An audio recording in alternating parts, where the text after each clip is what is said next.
Está lendo o livro de Filipenses, capítulo de número 1.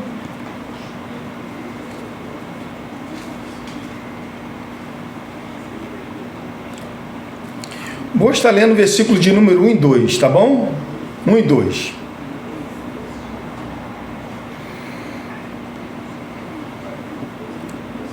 Acharam? Diz assim: Paulo e Timóteo, servo de Cristo Jesus, a todos os santos em Cristo Jesus, inclusive bispos e diáconos que vivem em Filipos, graça e paz a vós outros, da parte de Deus, nosso Pai, e do Senhor Jesus Cristo. Vamos orar. Pai, te damos graças, Deus, por esse momento de nós estarmos aqui, Deus, para poder celebrar o teu santo nome.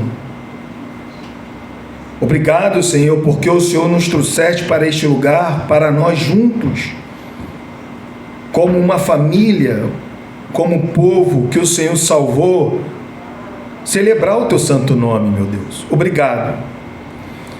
Pai santo, justo e verdadeiro, só o Senhor sabe, Deus, como se encontra o coração de cada alma neste lugar. Pessoas que passaram a semana toda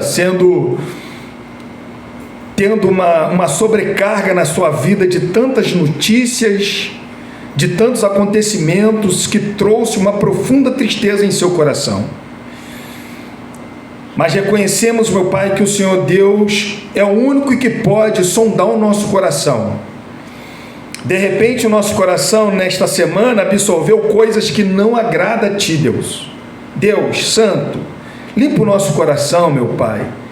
Que nesta manhã, mais uma vez, o nosso coração possa estar totalmente limpo, não só para poder cantar, louvar o Teu santo nome, ofertar a Ti, orar o Teu nome, mas também, meu Pai, para ouvir a Tua palavra. Essa palavra que traz vida à nossa vida espiritual, é o nosso alimento. Nós pedimos a Ti, Senhor, ilumina a nossa mente para que nós possamos compreendê-la de maneira correta, de maneira onde que nós possamos viver para a Tua glória, meu Pai. Obrigado, Deus, que cada um de nós possamos sair daqui, Deus, alimentado pela Tua palavra. Muito obrigado, pois assim nós choramos e já Te agradecemos. Amém, Jesus, e amém, Deus. Podem se sentar, irmãos? Irmãos,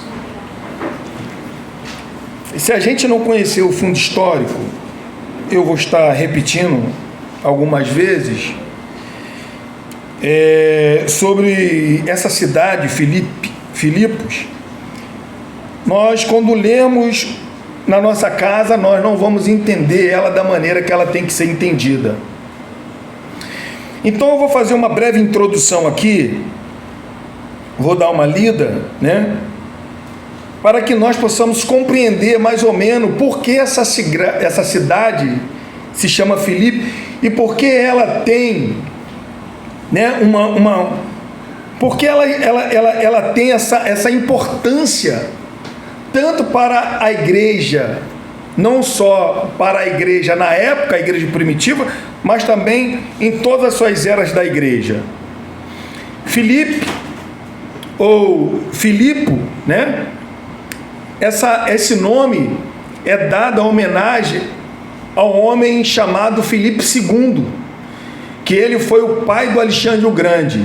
Alexandre o Grande, quem conhece a história, está muito bem familiarizado com esse nome, Alexandre o Grande. O pai dele foi o responsável por colocar esse nome nesta cidade. Esse Filipe II, ele foi um homem com uma energia incansável, irmãos. Ele era de uma determinação, de um talento organizador fora de série. Ele expandiu o seu reino dessa cidade, Filipe. Ele conseguiu expandir esse reino através de muitas conquistas e também ele conseguia subornar as pessoas. Por quê? Essa cidade, ela tinha muita fonte de águas. E era uma cidade que continha muito ouros e pedras de pratas. Quando nós estamos estudando aqui, dia de terça-feira, nós estamos falando sobre a riqueza de Salomão. Para se ter uma noção, Filipe II, ele conseguia extrair dessa cidade, ele conseguia extrair mais de 1.000 talentos de ouro por ano. E com todo esse ouro e com toda essa grana, ele conseguia pagar os seus soldados e também subornar alguns outros reis da época, né? Imperadores da época, líderes da época. E essa conquista por essa terra, ela foi crescendo em cada vez mais na sua escala sempre crescente. Inclusive, quando ele morreu, Alexandre o Grande, que ficou no seu lugar, seu filho, ele conseguiu expandir mais ainda essa terra. A gente vê que Filipe, por quê, irmão? Filipe era uma cidade muito importante, porque era uma cidade muito estratégica, geograficamente.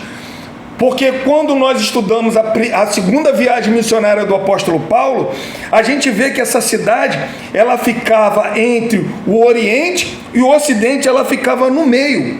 Um teólogo chamado William Barclay, ele vai dizer que em toda a Europa não existia um lugar mais estratégico. Uma cadeia montanhosa dividia a Europa da Ásia, o Oriente do Ocidente. Assim, Filipos dominava toda a rota da Ásia à Europa. E uma dessas conquistas do Alexandre o Grande, foram vários benefícios, mas um dos maiores benefícios foi ele, na sua conquista, ele foi colocando a sua língua, ele foi fundando a sua língua, o grego mais normal, o grego koiné, que é a língua helenística, foi tomando uma proporção muito grande. Cada lugar que o Alexandre o Grande ele invadia, ele conquistava, ele não fazia questão da pessoa abandonar sua religião. O que ele queria, ele plantava a sua cultura. No entanto, quando nós estudamos o Império Romano, é uma cultura totalmente dos gregos. Então, quando ele dominava, quando ele conquistava essas terras, o que ele fazia com esse povo? Ele ensinava a sua língua para esse povo e também ensinava a sua cultura. Ele deixava as pessoas fazer o que bem entendesse, porém, o que ele ensinava? A sua língua, a sua cultura. É por isso que o Evangelho, quando o apóstolo Paulo ele vai pregar nesses lugares, se torna mais fácil, porque era uma língua mundial naquela época. Naquela época, todas as pessoas começaram a falar o grego koiné, que era o grego mais baixo, porque existem vários tipos de grego, mas esse grego koiné era o grego aonde que todo mundo dos povos que foram conquistados por Alexandre o Grande falava e sabia, inclusive filipenses. Mas, irmãos, essa cidade ela foi fundada em 360 a.C., mas 200 séculos depois, Roma conquistou toda essa Macedônia, inclusive Filipe, porque fica nessa região. Mas o ponto que eu quero chegar é que, no ano de 42 a.C., essa cidade aqui, ela foi palco da mais importante batalha travada em toda a história do Império Romano, conhecido como a Batalha dos Filipos.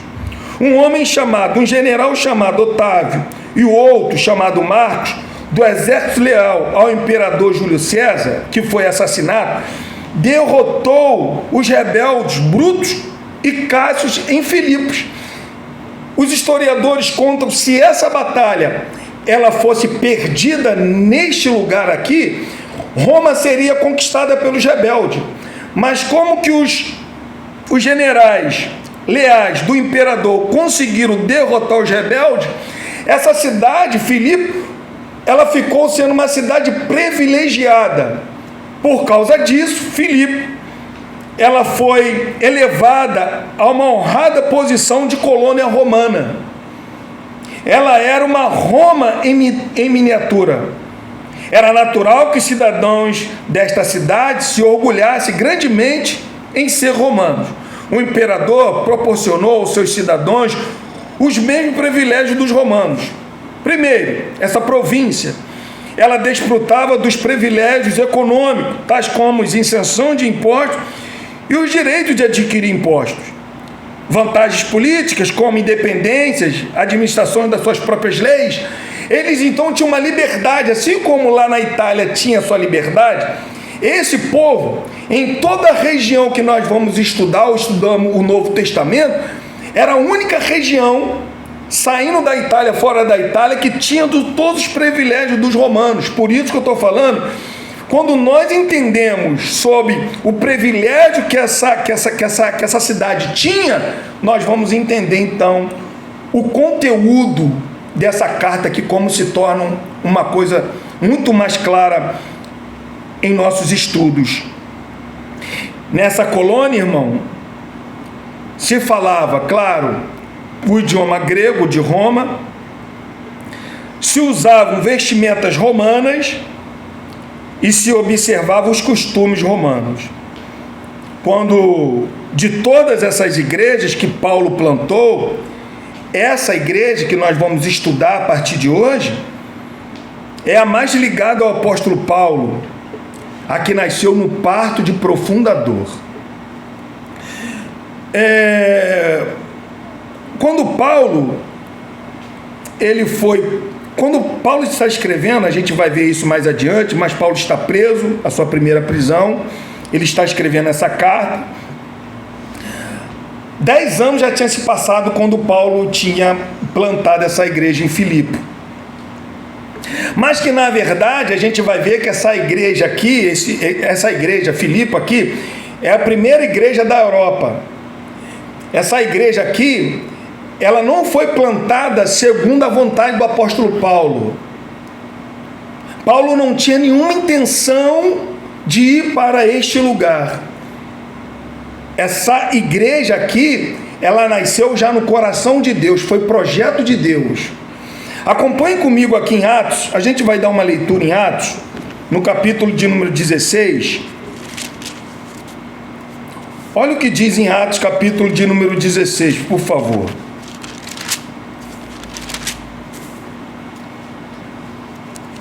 Paulo está aqui na sua segunda viagem missionária. Paulo, ele tinha um costume de passar nas igrejas que ele tinha fundado, e ali a igreja, ele passava, né, pregava o evangelho, ensinava uma pessoa, e aquela igreja ali, ela elegia o presbítero, a pessoa que ficava responsável por aquela igreja local. E Paulo, ele tinha um costume de visitar essas igrejas em determinado tempo, então ele ia de igreja em igreja, ensinando mais essas igrejas, incentivando mais essas igrejas por causa da perseguição. Mas qual era a intenção do apóstolo Paulo? Olha só, aqui em Atos capítulo 16, versículo 6, diz assim, ó: e percorrendo a região frígio-gálata, tendo sido impedidos pelo Espírito Santo de pregar a palavra na Ásia. Qual era a intenção do apóstolo Paulo? Um exemplo, Filipe é aqui, Ásia é aqui, Cesareia, Jerusalém, tudo nessa parte aqui. O que ele tinha pregado era nessa região aqui da Ásia, onde que fica Éfeso, Tiatira, tudo. Essas igrejas que você lê, as 7 igrejas do Apocalipse, ela está nessa região aqui, não está nessa daqui, porque tinha que atravessar o mar, ainda que você poderia dar volta, mas ficava muito distante, então você atravessava o mar. Então, qual era a intenção do apóstolo Paulo? Ele pregar na Ásia, nessa região aqui.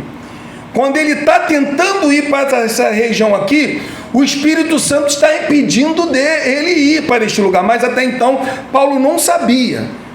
O que a Bíblia fala é que o Espírito Santo está impedindo dele ir para este lugar. Continuando a leitura, versículo 7: defrontando Mísia, tentando ir para Betínia, mas o Espírito de Jesus não o permitiu. Continuou o quê? O Espírito de Jesus, o Espírito Santo, impedindo o apóstolo Paulo continuar indo para este lugar aqui. E tendo contornado Mísia, desceram em Troade. Troade era uma cidade que ficava à beira ao mar. Eles desceram a Troade. Então, entenda que o Espírito Santo está conduzindo o apóstolo Paulo, juntamente com Silas e Timóteo, de estar aqui neste lugar. Lucas e Timóteo, está aqui em Troade. Então o Espírito Santo está conduzindo ele para esta cidade. Quando ele chega nessa cidade, que era uma cidade portuária, o que acontece? Versículo 9: à noite sobreveio a Paulo uma visão, na qual um varão macedônio estava em pé e lhe rogava, dizendo: passa a Macedônia e ajuda-nos. Assim que teve a visão, imediatamente procuramos partir para aquele destino, concluindo que Deus nos havia chamado para lhe anunciar o Evangelho. Ou seja, o próprio Deus está conduzindo a Paulo a atravessar o mar e ir para essa cidade chamada Filipe.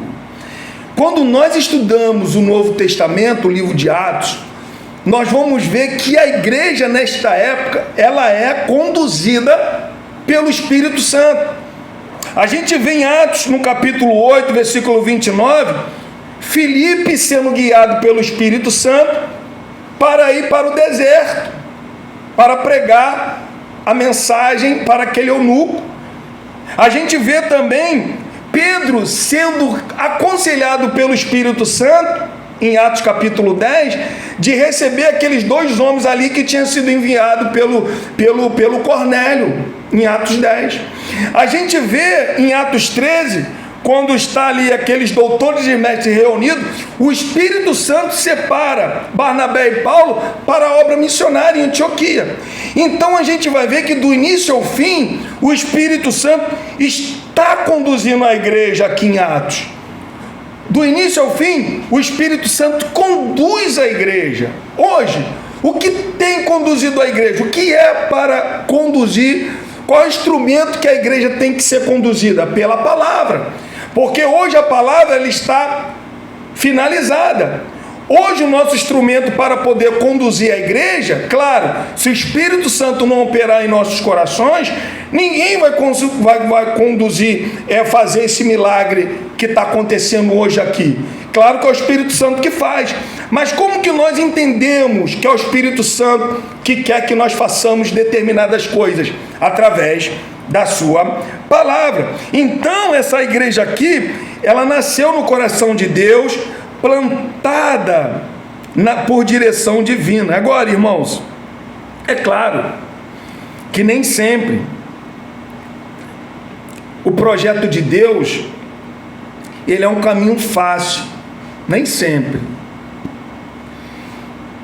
A gente vê que às vezes o caminho de Deus é com muita tristeza, muita dor, muito sangue, que a gente vê que a igreja foi plantada, essa igreja que foi plantada através de muito sangue, não de Cristo, mas sangue dos apóstolos, mas o resultado é um resultado vitorioso, é um resultado bom.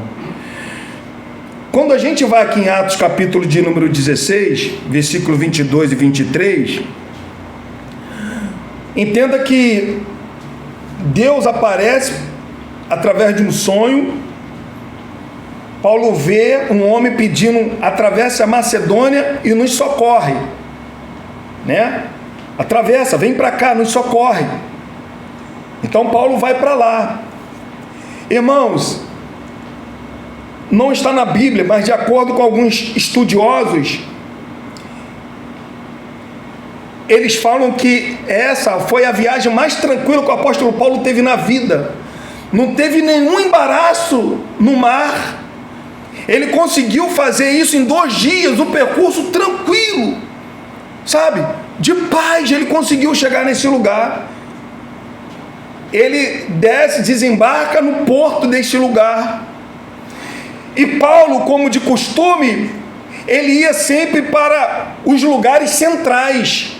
Ele não procurava bairros, ele procurava logo município. Ele não ia procurar Ioaíba, Vasconcelos, não, ele ia para o centro de Campo Grande.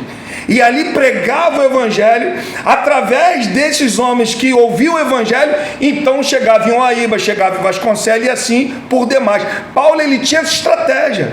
E Paulo, então, ele desce em Filipo, mas quando ele chega em Filipo, a gente vai ver isso daqui a pouco, ele é perseguido, porque ele consegue expulsar um demônio de adivinhação de uma jovem. Uma jovem ali ficou repetindo por vários dias, verdadeiramente este é homem de Deus. E aquilo ali foi incomodando o apóstolo Paulo. O apóstolo Paulo então expulsa o demônio daquela jovem. E os senhores daquela jovem, que aquela jovem dava dinheiro para aqueles senhores, eles ficaram muito chateados. Então eles vão agora perseguir o apóstolo Paulo. E olha o que acontece com o apóstolo Paulo. Atos 16, versículo 22. Levantou-se a multidão, unidas contra eles, tá? Paulo, Timóteo e Lucas. E os pretores, rasgando-lhes as vestes, mandaram açoitá-los com varas. E depois de lhes darem muitos açoites, os lançaram no cárcere, ordenando ao carcereiro que os guardasse com toda a segurança. Irmãos,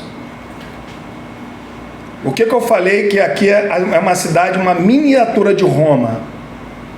O mesmo privilégio que Roma tinha, esses cidadãos aqui também tinham. Para os cidadãos aqui de Filipenses ser chicoteado, eles não poderiam ser chicoteados de qualquer maneira, porque existia toda uma lei para que os romanos pudessem ser chicoteados, tinha que ser julgado, tinha que ir para o tribunal, tudo isso. E o que eles estão fazendo aqui com o apóstolo Paulo? Eles pegam o apóstolo Paulo, então, vai lá, bate no apóstolo Paulo.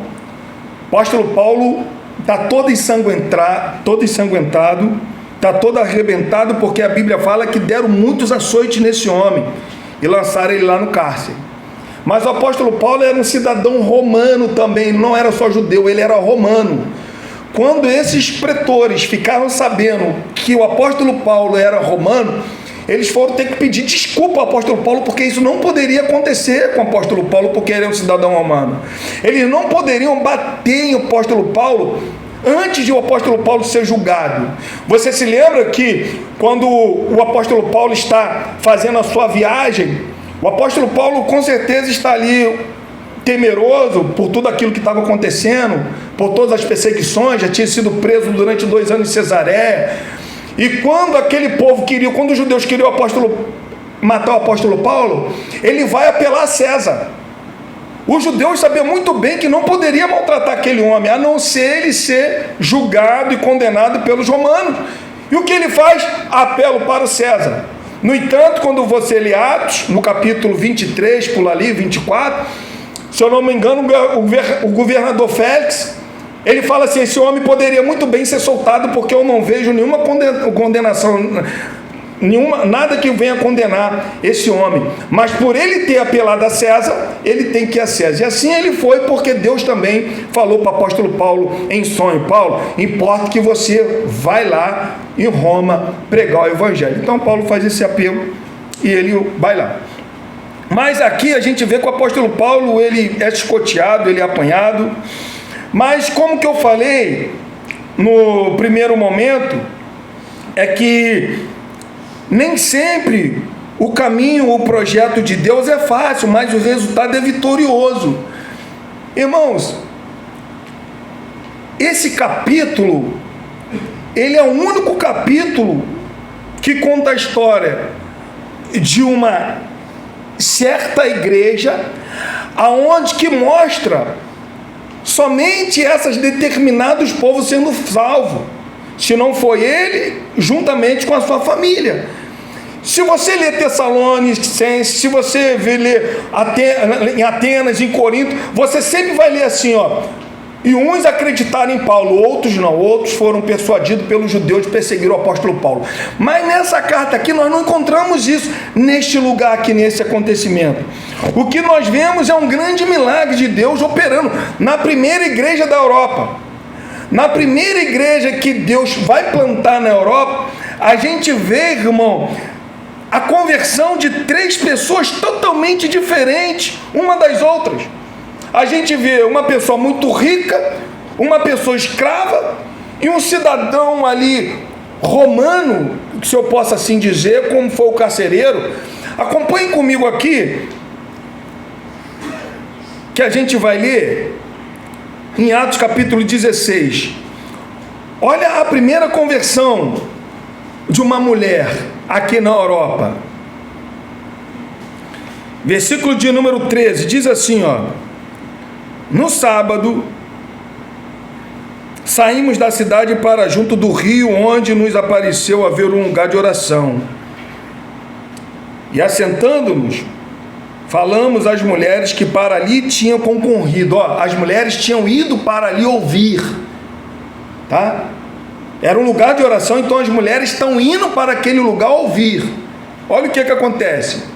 Certa mulher, versículo 14, chamada Lídia, da cidade de Tiatira, vendedora de púrpura, púrpura. Por que ela estava nessa cidade vendendo púrpura? Púrpura era um produto que tingia as vestes. E esse produto aqui, irmão, era um produto muito, mas muito caro. Não era qualquer pessoa que usava esse tipo de vestimento com esse tingimento de púrpura. Não. Os romanos viviam assim. Lá na Itália o povo se vestia desta maneira. Como que aqui em Filipe era uma miniatura de Roma, os cidadãos queriam se parecer como os romanos, aqui também se vestiam dessa maneira. Então a vestimenta desses homens aqui era um vestimenta das mulheres caríssimo, porque não era qualquer um que tinha condição de comprar. E Lídia, que era uma grande empresária, alguns acreditam que ela ficou no lugar do seu esposo, que o seu esposo faleceu, então ela tomou conta do império do seu esposo. O que ela está fazendo? Ela está indo então comercializar. Ela era uma mulher riquíssima e ela está vendendo. Mas também o versículo 14 vai dizer que ela era uma mulher piedosa. Olha só, vendedora de púrpura, temente a Deus, era uma mulher piedosa. Alguns acreditam que ela já era uma mulher que acreditava na religião judaica e nos escutava. Várias mulheres desceram para poder ouvir Paulo. Mas a Bíblia vai falar de Lídia. E o que aconteceu em Lídia? Olha o que o Espírito Santo faz. O Senhor lhe abriu o coração para que atender às coisas que Paulo dizia. Ela era uma mulher judia, ela praticava a lei, mas não conhecia o Evangelho. E o que Deus fez? Como fez lá na vida de Cornélio, que era um praticante da lei. O que Deus fez com essa mulher? A Bíblia fala que Deus abriu o coração dessa mulher, irmãos. Então, quando Deus abre o coração dessa mulher, ela compreende tudo que o apóstolo Paulo está falando sobre a morte e ressurreição do Senhor Jesus Cristo. Ela compreende. Quando ela compreende isso, versículo 15, o que ela vai falar? Depois de ser batizada, ela compreendeu, ela foi batizada. Depois de ser batizada, ela e quem? E toda a sua casa. Quando fala toda a sua casa aqui, não é somente família. Por ela ter escravos, empregados, alguns acreditam que todas as pessoas, os escravos, os trabalhadores, todas aquelas pessoas que viviam na sua casa foram batizados. E ela rogou, dizendo: se julgai que eu sou fiel ao Senhor, entrai em minha casa e aí ficai. E nos constrangeu isso. Então eles ficaram ali algum tempo. Então a primeira conversão neste lugar foi Lídia, uma mulher. A segunda, a gente vê logo a seguir. Está no capítulo de número 16, versículo 30 e 33. Quer dizer, versículo 16 ao 18, olha o que diz. Aconteceu que, indo nós para um lugar de oração, nos saiu ao encontro uma jovem possessa de espírito adivinhador, o qual, adivinhando, dava grande lucro aos seus senhores. Seguindo a Paulo e a nós, clamava dizendo: estes homens são servos de Deus Altíssimo e vos anunciam o caminho da salvação. Isto se repetia por muitos dias. Então Paulo, já indignado, voltando-se, disse ao Espírito: em nome de Jesus Cristo, eu te mando, retira-te dela. E ela da mesma hora saiu. O Espírito da mesma hora saiu. Ou seja, uma mulher que estava totalmente comprometida com os demônios de adivinhação. Essa garota é liberta, uma jovem. Ela é liberta. Porque no versículo 16 fala que saiu ao encontro uma jovem possessa de espírito adivinhador. Uma jovem, então, é liberta. E logo no versículo de número 30 e 33, vai falar do carcereiro que tomava conta, que guardava Paulo em prisão. Olha o que diz no versículo de número 30. Depois, trazendo para fora, disse: senhores, que devo fazer para que seja salvo? Respondeu-lhe: crê no Senhor Jesus e serás salvo tu e a tua casa. E lhe pregaram a palavra de Deus e a todos de sua casa. Naquela mesma hora da noite, cuidando deles, lavou-lhes vergonha dos açoites. A seguir ele foi batizado e todos os seus. Ou seja, o romano, se lembra que eu falei aqui que eles são uma miniatura de Roma? Esse carcereiro, ele tinha como César o seu senhor. O César era o senhor dessa cidade aqui de Filipe. Não só dessa cidade, mas, se você não sabe, em todas as cidades do povo romano, pelo menos uma vez por ano, era obrigatório você adorar o Deus chamado César, o imperador. Então ele tinha na sua mentalidade como César o seu senhor. Aí quando ele fica desesperado e ele vê que o que aconteceu naquele presídio, as portas dos cárceres foram abertas, os presos ali libertos, ele ficou desesperado, ponto para pegar uma faca, uma espada para poder se matar. Paulo acende uma luz e fala assim: não, estamos todos nós aqui. Então agora ele está cheio de medo. Ele fala: o que eu devo fazer para ser salvo? Aí Paulo agora vai falar assim para ele: ó, crê no Senhor. Não é mais César o Senhor dele. Agora quem é o Senhor dele? Jesus. Crê no Senhor Jesus e será salvo tu e tua casa. E assim aconteceu. Então, irmão, essa igreja aqui, ela foi gerada em solo com lágrimas e sangue, mas se tornou a coroa de alegria e motivo maior da sua consolação e sustento. Aqui em Filipenses, que a gente agora vai estudar em Filipenses, abre comigo em Filipenses capítulo 4, versículo 1, por favor.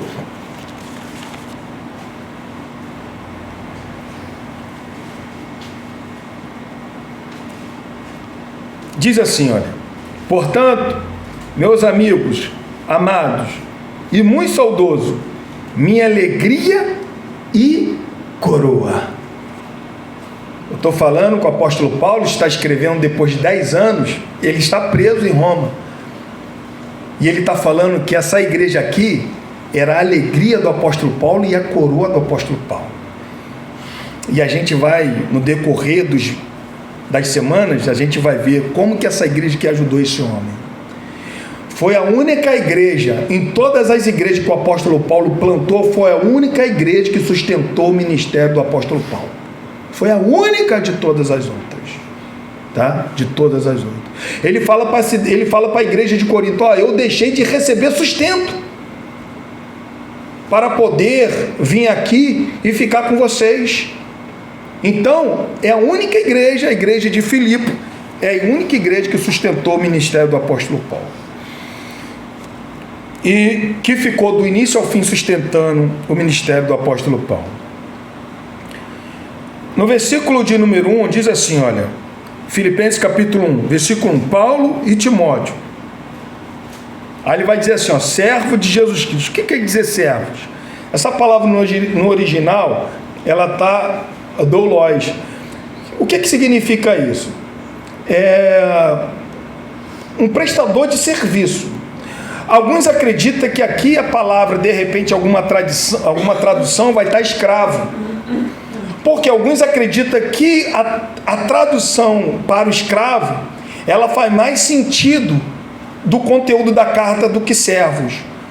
Porque Paulo está preso, né? Paulo está preso. E servo, quando fala servo ele tinha liberdade de ir e vir. O servo aqui desta época, ele poderia ir e vir de um lugar para o outro. O servo, ele poderia escolher. De repente ele falava assim, eu não quero mais trabalhar com o Senhor, eu vou trabalhar agora com outro Senhor. E assim ele poderia fazer essa troca. Ele poderia abandonar aquele amo e ir para o outro amo. Agora não, escravo ele não tinha essa liberdade. Por isso que alguns acreditam que a tradução escravo faz mais sentido quando Paulo fala escravo de Jesus Cristo. Por quê? O escravo ele não tinha essa opção. O escravo ele não tinha essa liberdade. O escravo ele só poderia fazer o que o Senhor mandava. Ele não poderia ter essa opção de ir e vir quando ele quisesse fazer isto. Não, ele só poderia ir e vir a partir do momento quando o seu Senhor falava. Se lembra quando o centurião ele vai pedir ajuda a Jesus? Se eu não me engano, está em Mateus capítulo 8. O centurião chega falando para Jesus, Jesus, o meu servo está doente, eu quero que o Senhor vá lá. Ou seja, vai curar o meu servo.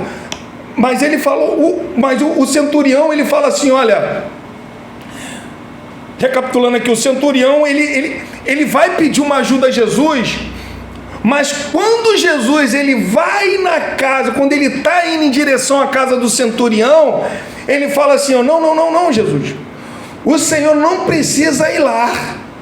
Por quê? Basta uma palavra tua e eu sei que o meu servo vai ficar curado. Porque eu também sou homem de autoridade. Eu digo para o meu servo, vai, ele vai. Eu digo para o outro, vem, ele vem. Então isto era uma autoridade de um comandante, de um homem, de um dono que tinha escravo. Então ele falava, ele que dava essas opções. Vai e volta, e vem para cá e vai para lá. E assim tudo se concluía a partir do momento quando aquele senhor ele dava essa ordem. E por que eu estou falando que aqui escravo de repente é melhor? Porque Paulo ele sabia muito bem que ele tinha sido comprado. Timóteo, Lucas tinha sido comprado, né? Eles foram comprados por um preço. Quem o comprou? O Senhor. Quem nos comprou? O Senhor. É por isso que você vai ver algumas frases falando que quando nós cristãos somos um povo muito mais liberto do que qualquer outro cidadão sem Jesus. Porque nós somos, ser escravo de Jesus é ser liberto, irmão, é ser livre. Então quando Paulo ele fala aqui escravo de Jesus, ele está falando, eu tenho um Senhor que me manda, que me comanda. Os filipenses sabiam muito bem o que é isso, porque para os filipenses, antes de Paulo chegar, o Senhor era César, mas quando Paulo chegou, o Senhor agora é Jesus Cristo, e aqui ele está falando, eu sou escravo, agora eu sou propriedade particular de uma pessoa. E quem é essa pessoa? É Jesus.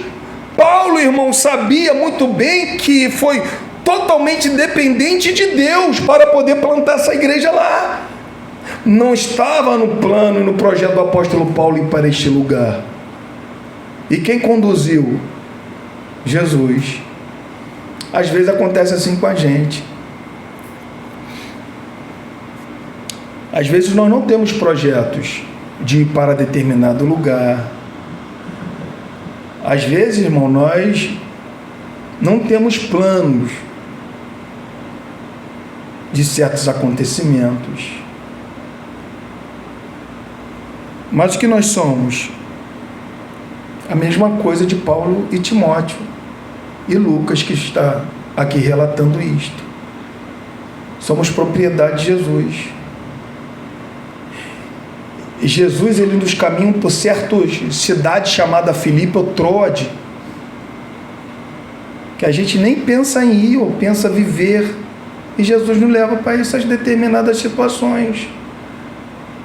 Paulo, ele só pôde receber a visão do homem pedindo para atravessar a Macedônia quando estava em Troade. Se você pegar o mapa da segunda viagem, chegar em casa, você pode ver a segunda viagem missionária do apóstolo Paulo, ver a distância para chegar em Troade, de onde que ele estava, o percurso desse homem.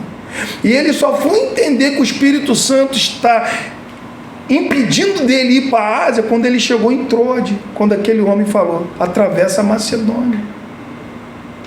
É assim também na nossa vida. Enquanto nós não tivermos esse conhecimento que hoje nós não somos mais livres em fazer tudo aquilo que nós queremos, mas nós somos livres em Cristo e fazer tudo aquilo que Cristo quer, às vezes a nossa vida não vai andar, irmão. Às vezes a nossa vida espiritual vai continuar estagnada, parada. A gente tem que entender o que é ser escravo de Cristo Jesus. A gente tem que entender que tem dia que a gente levanta e não tomo bem para vir ao culto. Mas eu sou escravo de Jesus.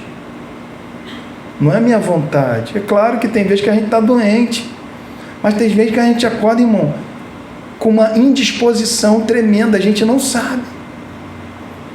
Mas o que eu posso te garantir que também os demônios espirituais, eles vivem ao nosso redor, ao nosso derredor. E às vezes ele coloca desânimo em nós. Mas o que Paulo está fazendo, está falando aqui para esses homens? Ó, eu sou servo de Jesus Cristo. Eu sou escravo dele. Eu sou totalmente dependente dele. A minha vida, eu devo a ele uma lealdade tremenda, é isso. É uma lealdade a Deus. Paulo, quando ele começa a escrever essas coisas, irmão, Paulo, ele tinha noção de coisas que a gente não tem noção. Pedro, quando vai falar do apóstolo Paulo, fala que ele escreveu coisas difíceis de entender, que certos homens pegavam e deturpavam aquilo que ele ensinava. Paulo era um homem, quando olha assim pela religião, era um homem fantástico. A gente vai ver isso lá na frente. Mas quando ele entendeu que o chamado de Cristo para a sua vida era superior a todas as outras coisas, ele abandonou tudo. Porque ele entendeu o que é ser escravo. E às vezes nós não entendemos o que é ser escravo. E Paulo deixa muito bem claro: escravo de quem? De Jesus Cristo. Não sou escravo de César, do imperador. Eu sou escravo de Jesus Cristo. Tem pessoas que é escravo do trabalho, escravo da família, escravo do carro, escravo da casa, escravo da vida financeira. Tudo isso vai passar, meus irmãos. O que nós temos que saber é que nós somos escravos de uma única pessoa. Por que eu sou escravo? Porque ele me comprou. Porque Jesus, ele comprou o seu povo, irmão. É dia de ceia. Nós não estamos aqui de graça. Para estarmos aqui hoje participando dessa ceia, fomos comprados. E Pedro fala que não foi prata e nem ouro. Porque Jesus falou: o que adianta ganhar o mundo inteiro e perder a sua alma? Você pode ser... Eu estava comentando esses dias porque eu vi a fortuna do... Como é que é o nome dele? William Musk? Como é que é? Elon Musk. Elon Musk. Eu vi a fortuna do cara. Estava pelo menos que eu vi lá, né? Porque um dia desse... Eu já vou finalizar, porque a ceia a gente vai dar continuidade semana que vem. Hoje eu fiquei muito na introdução para a gente entender a importância dessa cidade, Filipe. Era uma cidade estratégica. É por isso que Deus fala para Paulo. Paulo atravessa, vai lá. A primeira cidade é lá, porque era uma cidade estratégica, tá? E a gente vai ver a estrada dessa cidade. Mas esses dias, Copa do Mundo, e a gente de curiosidade fomos ver as fortunas de alguns jogadores. Só para deixar a gente mais rico. Aí eu vi a fortuna do Neymar, eu vi a fortuna do Lionel Messi, Cristiano Ronaldo, aí o David Beckham também, e apareceu outros dois nomes que a gente não conhece, mas eram jogadores, mas sendo que era príncipe lá desse lugar da Arábia aí, eram os camaradas de mais de 100 bilhões, irmãos, de fortuna assim. E eu fui ver do Elon Musk esses dias, apareceu.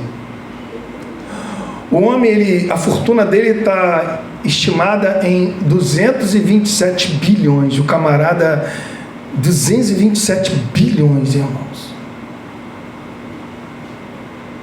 E Jesus, ele está falando assim, ó, o Elon Musk, ele não pode se salvar.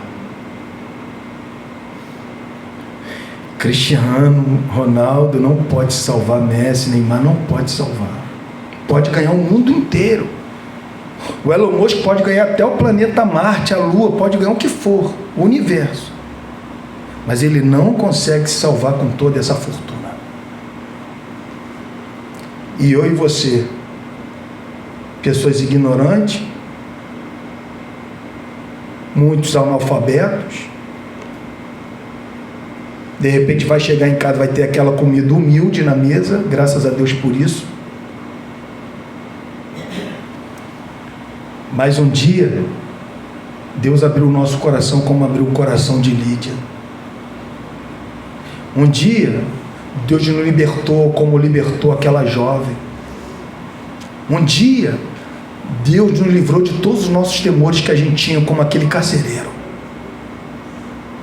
E o que você e o que eu pagamos? Nada. Quem pagou? Jesus Cristo, irmão. Jesus Cristo pagou. É por isso que hoje eu quero que você saia daqui entendendo que você é livre. Não essa liberdade que o mundo te dá, mas você é livre na liberdade que Cristo te dá. Você foi chamada por Ele para ser livre, mas você está nele como escravo. E a melhor coisa, irmão, da vida é ser escravo de Jesus Cristo. É a melhor coisa.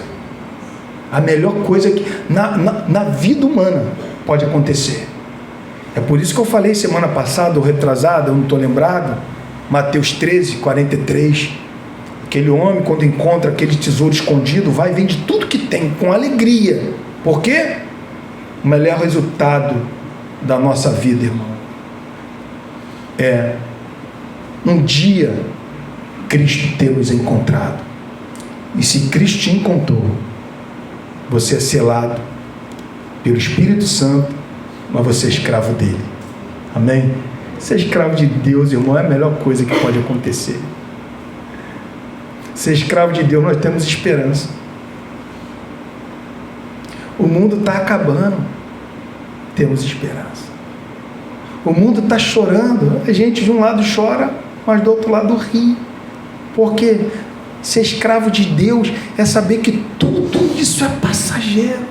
A gente vai ler essa carta, irmão, como que a gente vai ver que às vezes a gente não temos conhecimento do que é igreja. Às vezes nós fazemos a igreja de um clube. Às vezes nós estamos como um membro de clube participando da igreja. Essa carta aqui, eu desejo a você, irmão, todo domingo, se você não puder faltar, não falte. Você vai aprender o que é igreja e você vai ver que eu vou ver como que eu estou errado. Mas eu não posso doutrinar vocês pelas minhas próprias palavras. Eu tenho que doutrinar vocês através da palavra. E a palavra de Deus vai nos ensinar o que é essa igreja. Amém? O que é essa igreja? Uma das coisas que eu vou fazer aqui, eu vou pegar todos os nomes dos irmãos, todos os nomes, irmão, todos. Vou colocar numa lista, tá? Dos novos, todos, eu estou falando, todos aqui. Vou colocar aqui uma relação. E todos nós, tá? Todos nós, eu, você, todos nós, vamos ter a obrigação de orar, nem que seja por uma pessoa dessa lista, no dia. Amém?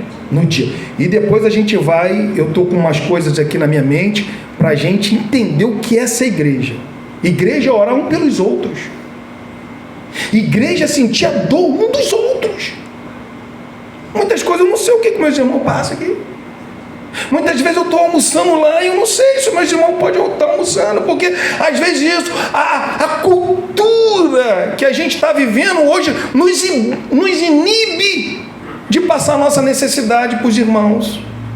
Isso acontece comigo. Acontece com você também. A gente tem que sentir a dor um dos outros, porque nós não somos clube, nós somos família. E os seus irmãos me permitir, eu acho que de repente isso não é muito bom, não, eu acho. Eu pensei até em colocar o nome, mas eu acho que o nome não, o telefone, mas de repente isso não é muito bom, não. Mas eu vou fazer o seguinte, qual é a minha intenção? Fazer essa lista, a gente vai orar, todo dia a gente vai orar, irmão, todo dia. Você vai orar pela vida de uma pessoa que está ali naquela lista. E de repente eu vou colocar pelo menos aqui na semana 3 orações aqui na tela. Um exemplo aqui, pastor quer orar pela sua irmã Alessandra para que Deus venha salvar. E a gente vai orar pelo nome chamado Alessandra. A Michele quer que Deus olhe pelo coração de fulana porque perdeu um ente querido. E a igreja vai orar. A igreja vai se colocar em prol dessa causa. Tá? Pelo menos 3 vezes aqui na semana, 3 nomes aqui na semana, hein, Léo? De repente a gente vai fazer isso para a gente viver a igreja, irmão. Às vezes a gente não está vivendo o que é a família de Deus. Amém? E Deus veio salvar o seu povo. Vamos colocar de pé, irmão. Semana que vem a gente continua. Eu parei no servo de Jesus Cristo. Semana que vem a gente continua todos os santos, inclusive bispo, diáconos, e a graça e paz do nosso Senhor Jesus Cristo. Eu sabia que hoje ia pegar muito tempo de introdução, mas nós não podemos deixar de dar essa introdução. Eu acredito agora, irmãos. Claro que Êxodo não, mas sempre quando eu pego essas cartas, quando eu trabalho em cima dessas cartas, eu tento ler essas cartas toda semana, essa carta, toda semana. Eu convido a você também. Essa semana são só 4 capítulos. 4 dias você consegue ler. 4 dias você consegue, um capítulo por dia você consegue ler. E você não pode tirar isso da sua mente. O povo de Filipenses era um povo, uma miniatura de Roma. Todos os privilégios de Roma tinha esse povo. Vamos orar. Senhor,